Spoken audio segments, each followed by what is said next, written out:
Hello, everybody, and welcome back to the Up the Guts podcast. Joined as always is your host, Tricky, and we have a returning guest today after being in the States for, 6 to 9 months? Yeah, 5 or 6. 5 or 6, yeah.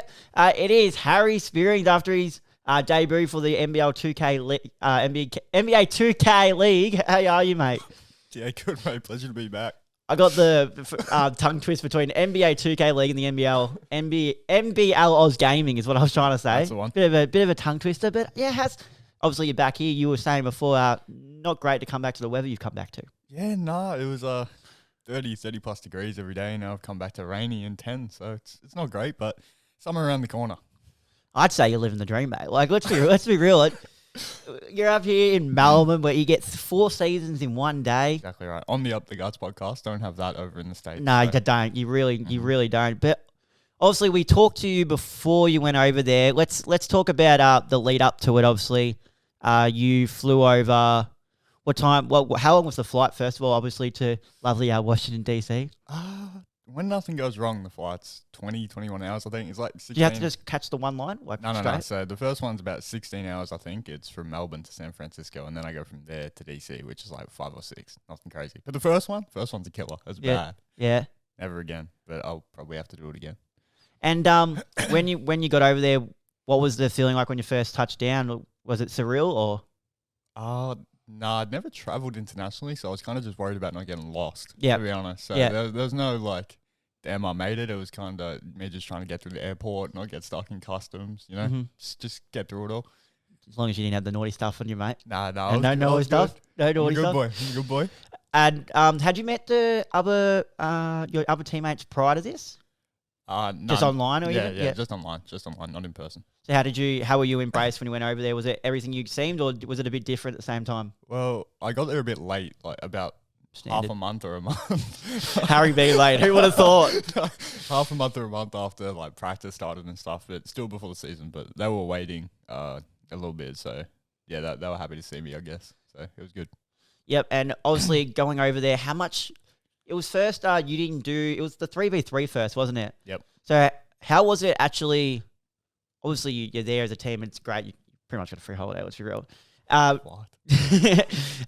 Go over there, but you have to watch for 2 months, probably the 3v3 going on. How was it? Just sitting there watching? Were you itching in your seat to get out and start performing and playing, or were you all right? No, I was chilling. I was good. I don't really like playing 3v3 anyway, so it was good for me to just watch and kind of be around the 2K League and learn about it before I got to play anyway.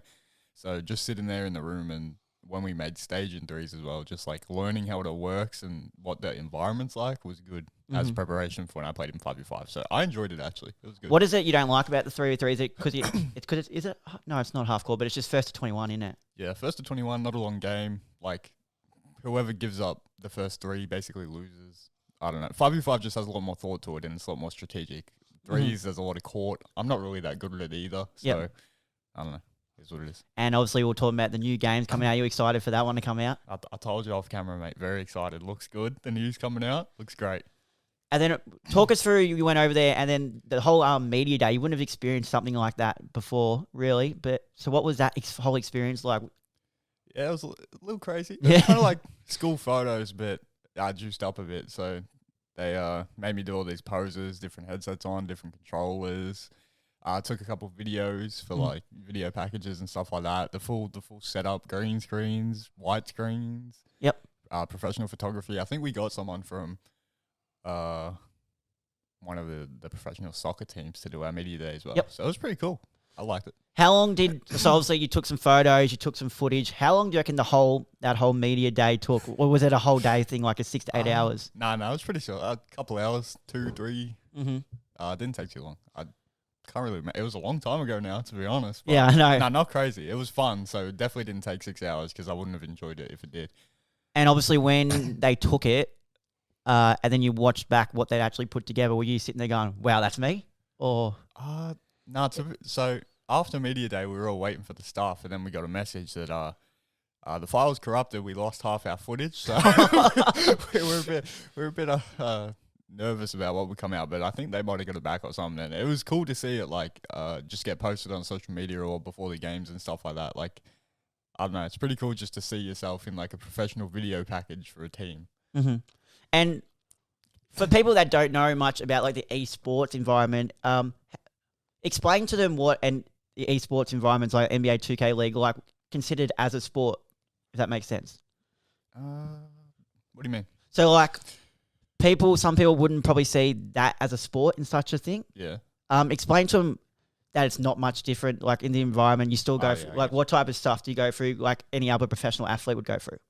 Yeah. Okay, I get you. Well, me personally, I'm still on the fence. I wouldn't say it's really a sport. That's why there's an E there. But you go through like the same training and preparation and like media work that a professional athlete would go through. I guess like you have training days when you're not playing. There's like a specific block dedicated to doing content and media stuff per week. So I would say we're still less busy than an actual like fully famous professional athlete, but there's a lot more that goes into it than just playing the game. Yep.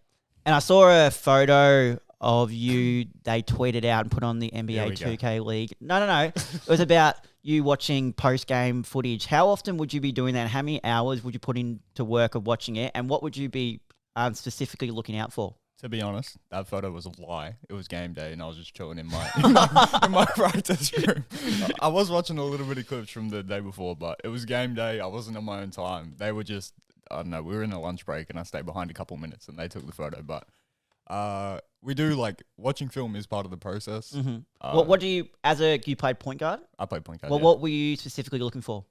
I would, like, sometimes we'll watch film as a group or like individually, so it depends. But I always kind of watch what the defense is doing. Mm-hmm. But when we watch it as a team, you kind of look to see just any tendencies, offense and defense of the other team, and kind of work out strategies to beat them, obviously, like anything else. But me personally, I just try to see like what the defense is doing and how to beat it, like what their tendencies are. Yeah, and your coach, is it Coach Moody? Yeah, Moody. What was he like going over there? And obviously, was his first time as a coach, I believe? Head coach. He was assistant at the Knicks. Yeah, what was he like? Oh, he was great. Yeah. Not much else to say. Love the guy. Miss him already. What were some of your, did you guys hang out a lot outside of it? Yeah, quite a bit. We watch UFC on the weekend, stuff like that. Chill at the pool. And you went to an NBA game, sorry? Oh, yeah, we all went to an NBA game, yeah. Who'd you go watch? Did you see the Bucks, was it? Yeah, Washington versus Bucks. Got to see the Greek Freak. How was that? What were the seats like you got? He's fucking tall. Is he? Yeah. Because we were... And well built too. Yeah, our seats weren't that good. Like they were alright, obviously we got them for free, but we were a fair bit away, and yet he sticks out. You can definitely see him on the court. Yeah. And was that? Had you been to a game before? No, that was my first game. Also at that game, we a couple of us met George Mirasan. I don't know if you know who that is. Yeah. You don't? No, I don't. He's an old player. Yeah, He okay. used to play for Washington too, I think. He's like 7'7". Jesus. He walked in our rows. So my height. Yeah, you are. He walked in our rows. We were walking out, and like he looked at us. He said the first word, and I can't remember exactly what he said, but he basically just called us midgets. Like just walked past us, like called us babies. Literally just looked down at us. We're like all the way down here because he's like a skyscraper. It was crazy. He was up to the roof. Like, It's insane. It was. I couldn't believe they built him that tall.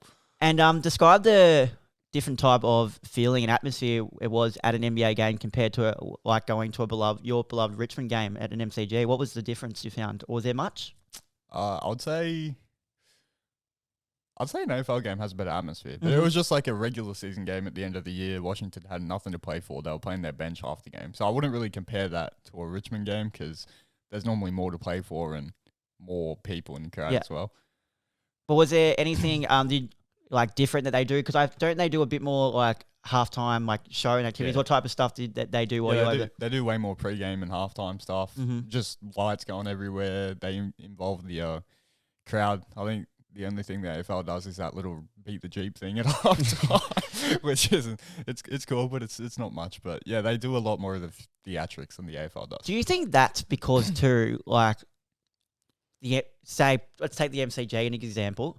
Do you reckon it's because the MCG is so big, it's hard to cater for everyone to get the whole crowd involved, whereas a basketball stadium is a bit more closer together? Yeah, that's a big factor, I think. But do you reckon they could do something more of like, say, at a Marvel? Yeah. Yeah. Because it's easy to do it when it's closed as well, because you kind of capture the noise a bit more. The open stadium at the MCG, there's a lot of people, so you still hear everything, to be honest. So it's not really an issue. It's just people would rather do something else than watch whatever they got going on. Go to the bathroom or get a hot dog. I love how we can go off topic when we're talking podcast, but I don't know if you heard while you were over there. You might have got it on the way back. Don't know how much you kept up to date with the footy, but did you hear about the people saying about we should have a playoffs type of thing in AFL? So there's a play-in series. So they're saying instead of it being a top 8, be a top 10. And you know how we used to have the week by prior to finals? Have that, but instead have 7 play 10 and 8 play 9. And they're trying to copy a bit of basketball. What do you think about that? I'm stunned. I don't know how I feel about that. It's a bit weird because I feel like, I don't know, we're trying to copy them. But why would 7 play 10 and 8 play 9? It's like, they called it a wild card weekend. That's what it is. Yeah. But don't the NBA, the people outside of the playoffs fight for the play-in to get the last spot? Yeah. So why would people in the they were top trying 8? to, they were trying to do a wild card weekend. That's what they were, or they were even saying a top 12. And I'm just like, you're pushing it now. I don't like it. Well, I wouldn't mind. I don't know, because if you were to do it properly, I would say you would have to do like a top 6 is guaranteed, and then 7, 8, 9, 10, whatever, fight for the last like spots. But I feel like if it's not broken, don't fix it. Like, what's wrong with the top 8? I don't know about you, but I'd rather State of Origin than that. I think everyone's been asking for that for a Yeah, while. I know, but I prefer that than that. I don't know about you. No one wants to. I don't think anyone wants the State of Origin. Like, They don't want to risk their but the players getting player. injured. No one wants to actually like play in that anymore because it's just such a physical sport and it doesn't mean as much as it does to the NRL. So, yep. Now, take us through back to when you were doing it. Your first game was the 24th of May, and geez, did you show up on your first game? 19 points, 19 points and 4 assists. How was it to finally get your first game in there? And did you feel like, were you nervous coming into it? not really, because we were just playing in our room, so it was just like practice. Because I was going to say, I was watching it at work and with, I think I was with Mitch George, and we're watching it at work, and I was like to him, have a look at this. This is so funny. Everyone's sitting there like this, focused up, they're either eyes on the screen, glaring at it, or they're standing up doing this. And I'm like, now look at Harry in the other screen. Harry's just sitting here like this. It looks like he has no care in the world, just casual back like he's watching the footy or the basketball on his couch. But is that something that you always did? You don't feel pressure as such? You just like to go in relaxed? And is that how you took into the whole season? No, I feel pressure, definitely at times, but that's just how I like to play. I like to I don't like to be all in the screen, like my eyes feel too close, my back starts to, good posture. I've always been preached. Got the best posture in the league. It's what I'm best at. It's nothing on the court, just best posture. That's what I like to say. And where were you doing? So obviously you were based in Washington DC, but where would you play the games prior to you going on to like the live stages? Where were you? Where was the games based? Where would you play them from? Like where we played in our room? Yeah. That was still in DC. It was actually like upstairs from the stage. So the same spot basically. So what was the whole place like? So Capital One Arena, where the Wizards play. Connected to that is District D, where we play our games. Yep. And then upstairs, little walk down the hall, up an elevator. That's where our little practice rooms were. Yep. So it's all pretty close, pretty connected. Yep. And did you get to have a chance to go and shoot some hoops while you were there too, or? Yeah, we just played like outdoor courts. Yeah. So just with the team, just went and shot some hoops. Now, what was it like obviously you played your first game, but then let's talk about your first week. Yeah. You're the new kid on the block, and you get the player of the week in the whole tournament. Yeah. How was that feeling? To be honest, I don't like talking about myself. I know that, but we're going to talk about you for now. No, I know, but so it was a cool achievement, but then I had to do these interviews, and so I would have been happy to not get player of the week, to be honest. Yeah. But did the social media attention not annoy you, but make you a bit uneasy? Nah, it's kind of just something you have to do. At the start, yeah, but I got used to it. Yeah. It's just part of the job, I guess, but kind of... It's a really good achievement to get player of the week. Also, I like averaged the least amount of stats at everyone, so I didn't even think I deserved it. But it was good to have. It's a good achievement to have, and it's good to look back on and be like, yeah, I did that. Do you know what I think it is? People say everyone loves Aussies. Is that true in America? They love the Aussies? Not everyone, because there are some dicks over there. No, but most people do. You go out and you speak, and people just like have a look at you, like hear your accent. They love the accent. Yeah, I was going to say, did you ever get pulled up on your accent while you were over there and go, what did you say? Or what does that mean? Or blah, blah, blah. Yeah, my roommate, DJ, actually still can't understand me to this day. He thinks I don't speak English. So is there a certain like words that you say that he goes, What the fuck are you talking Nah, about? so I try to dumb down my Australian vocabulary and just say like strictly American words. So but cut out like mate and all that. yeah, cut out mate, but also like they say tomatoes instead of tomatoes, so I started saying tomato. Like I just changed my whole Yep. language for them just so they could understand. Funny story actually. Mm-hmm. Went to Chipotle one day. Yep. Was ordering my burrito. Said tomatoes instead of tomatoes. They looked at you. And she was like, "What?" And I said, "Sorry, I'm still working on my English. I just moved here." And she said, "Oh, it's okay. You're doing great." So that's when I just changed and started saying tomatoes for them. But Is there any other words that they say pronounced a bit different, but like the same word, but they just pronounce it a bit different that were obvious? probably, I can't think of them off the top of my head. But his main problem with me was that I speak too fast. Like apparently Australians speak really quick. Yeah. So he can't understand me. Well, mate, I tell you what, when I was doing German in school, if you want to know about a country that talk fast, it's the Germans. Because I remember when we had two exchange students come over, and our German teacher went and got them, and she's like, I speak fluent German. But they were sitting there talking German really fast. I couldn't keep up with them. And that was our German teacher. Yeah. Well, how are you meant to? She's like, I know what they were saying, but they were... That, talk about a country that speak really fast. And then 3rd of June, you finished the group play with a record of 5-1. How were you happy with your team's performance? And what was it about the Oz Gaming that separated from the rest during that first period? And how were you able to succeed that well as a team? Well, it's hard to not be happy with that. We were meant to be the worst team in the league by far. So that was a good start for us. So one thing about these Aussies, we never go down without a fight. Fucking I feel our defense all year was really good. So like if we could just score a couple times, that's an under exaggeration. But if we could score, like we were probably going to win most games because our defense was never really bad. Like we had really good defense. And that first week, no one really figured us out yet. So our offense was pretty good. So that's how we went 5-1. Yep. And 15th of June, I believe, was your first live stage match? I don't know any of the dates. Well, no, but yeah, first live stage match, where was it and what was it like walking in there, and explain to us, as soon as you walk into that first live stage, what are you seeing, what are you hearing? All right, so it was a District D connected to Capital One, as discussed.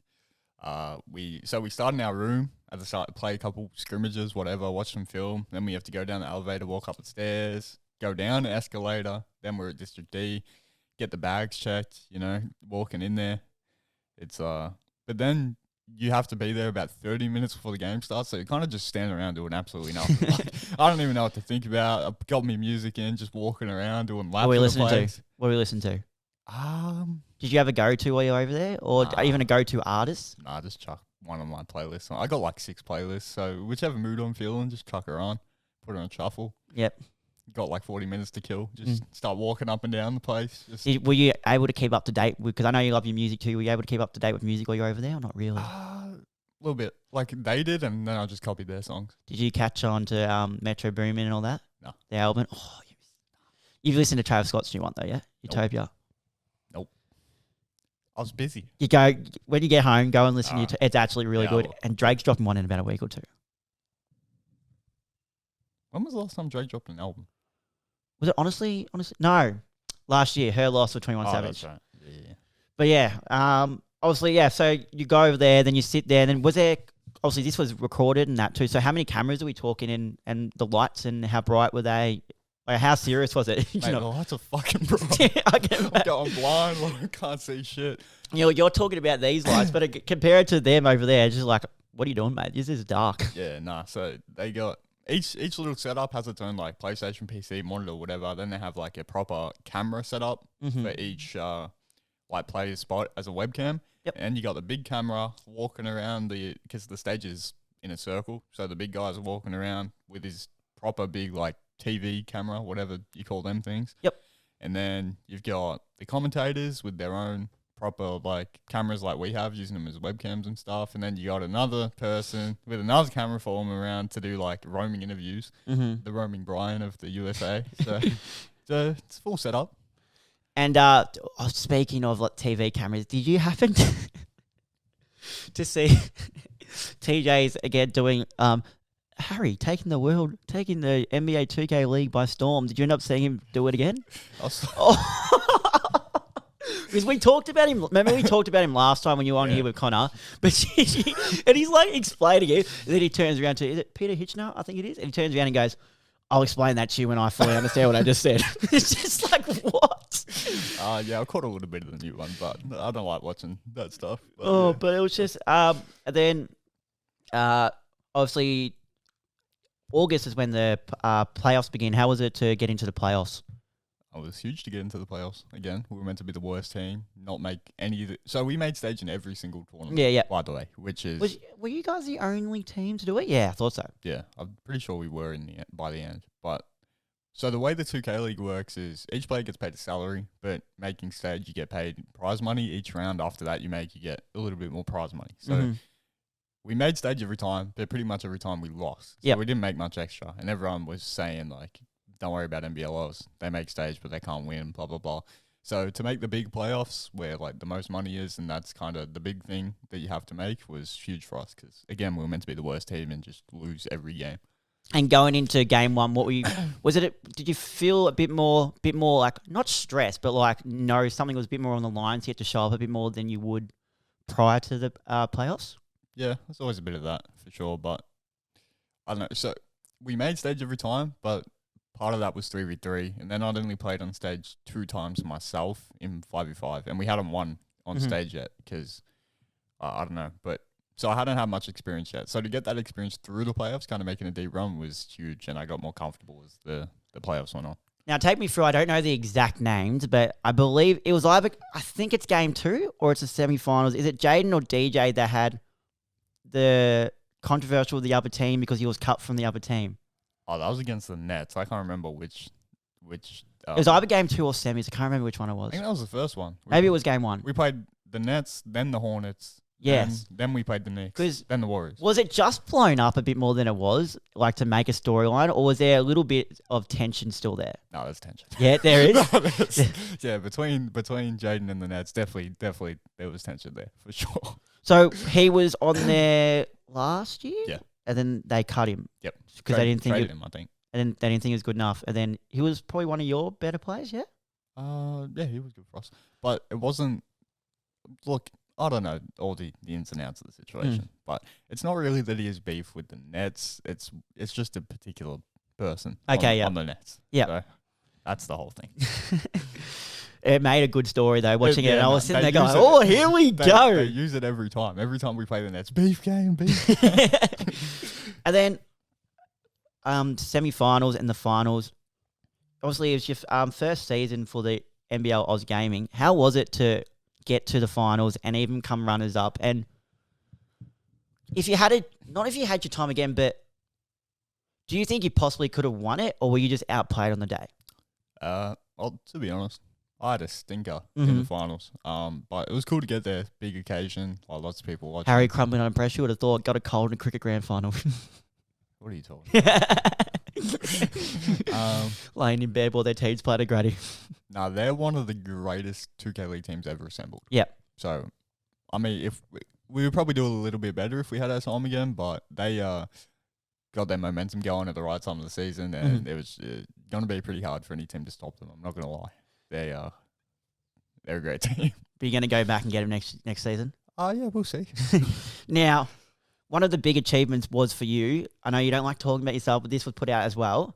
You became, I believe, the first non-North American to play in the playoffs. What was that like? And like, obviously, you're as TJ would say, the bloke from Cranny. He works daily on the Cranny racetrack. To be honest, it didn't mean much to me. Yeah. Everyone was playing it up, but I was just trying to ignore it. So. I can see you there. You're like that. Yep. Yeah, it didn't mean much to me, but I mean, it is a big deal when you think about it, because I'm pretty sure I'm just the first international player, or at least the first international point guard to make the playoffs. Yep. And then I'm the first international player in general for sure to make the finals. So not as a me thing, because I don't really care about myself accolades-wise, to be honest. Yep. But for the international scene, hopefully it gets some international players more overlooking, because they don't really make the league very often. And most people who haven't really done that great. There's this kind of stigma about it. So hopefully I'll open some doors, maybe. Now, let's get into some questions.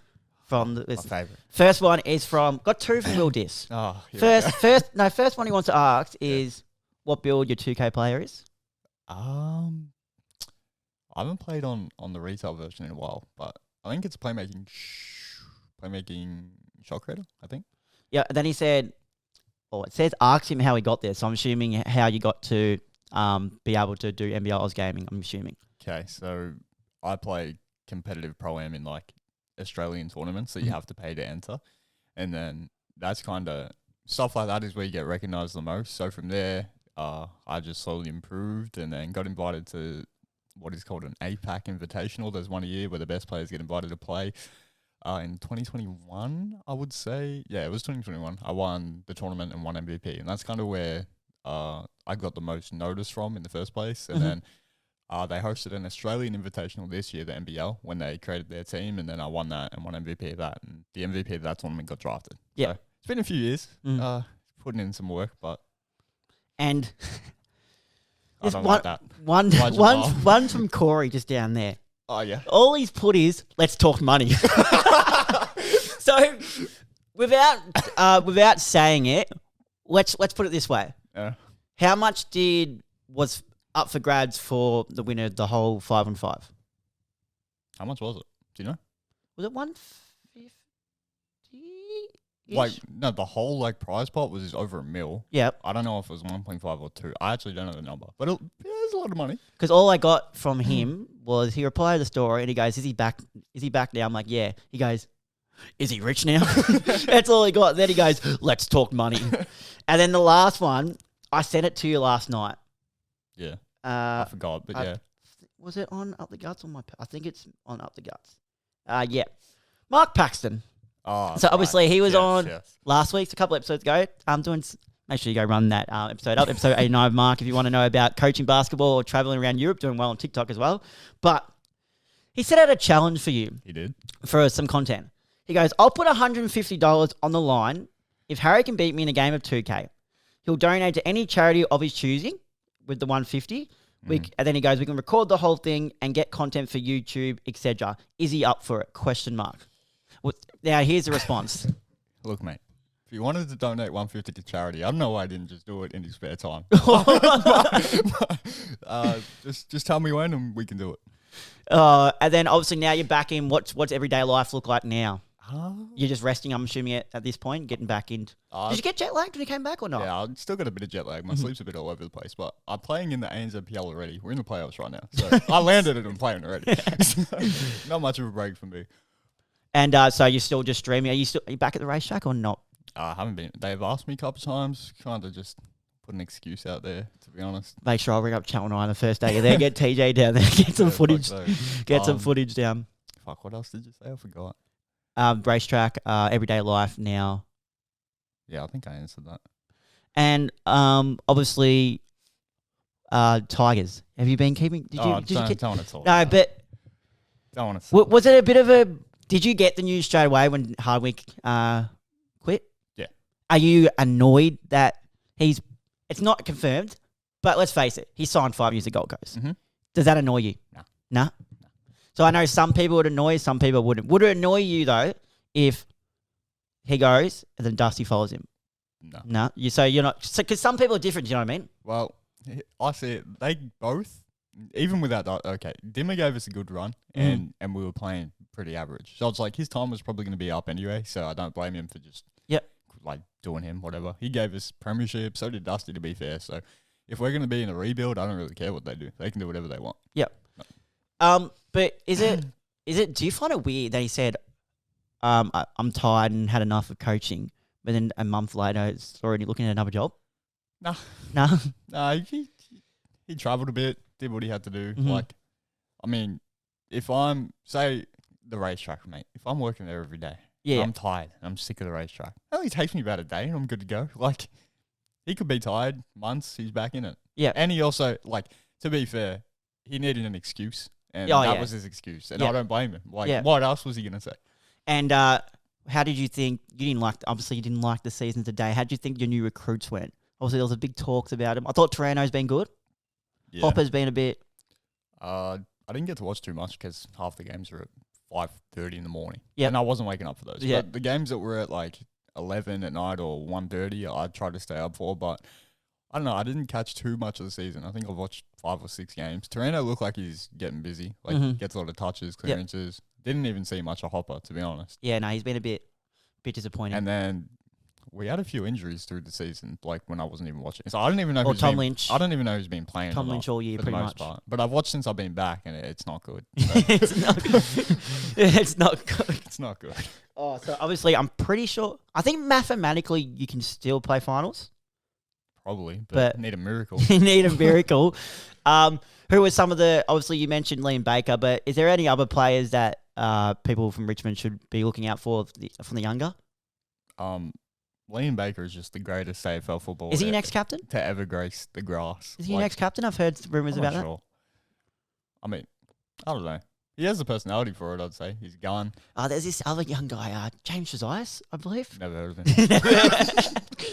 Obviously, one of the guys who used to work with. How was it? Was it funny when you saw, oh, geez, my team's just drafted my old workmate? Yeah, it was pretty fun. I saw it on time. I saw it like 3 days late. Yeah. I don't really look at Facebook, and then my times are up to just not on the same schedule at all. But I was just scrolling down Facebook, sorry, and I went, oh. I know that bloke. Yeah, that's pretty cool. All right, well, Harry, thank you for coming on again, and good luck with, what's the tournament called again? Sorry, ANP, was it? ANZPL. ANZPL. Good luck with that. We'll shake hands, and thanks, let's go get some food, mate. Oh, I'm hungry. And other than that, let's tune in to next week, and thank you guys for listening. Get all our content on the usual socials, Instagram, TikTok, Spotify, Apple Podcasts. You know where to get it. See you next week, guys.